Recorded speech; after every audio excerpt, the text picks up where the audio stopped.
Tilapia মাছ দিয়ে কাঁচকলা আলু দিয়ে একটু ঝোল হবে। মাছটা তো ভাজা হয়ে গেছে বন্ধুরা, ভাজা হচ্ছে।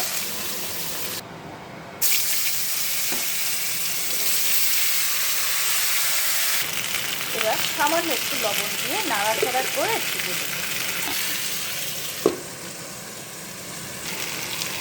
আদা লঙ্কা বাটা, সামান্য একটু জিরে দেবো, স্বাদ মতো লবণ,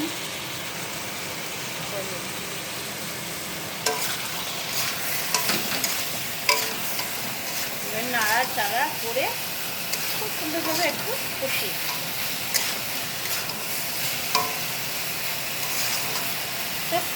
নর্মাল ঝোল হবে কাঁচকলা আলু দিয়ে।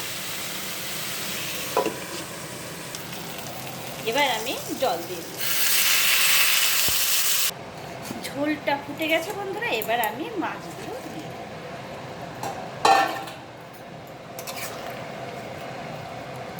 কাঁচকলা আলু দিয়ে জ্যান্ত তেলাপিয়া মাছের ঝোল খুবই ভালো লাগে।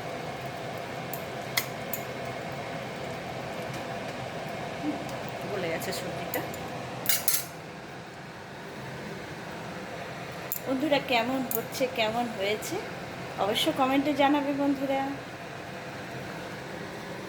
আর বন্ধুরা তো অনেক অনেক ভালোবাসা দিচ্ছে, থ্যাংক ইউ বন্ধুদের জন্য।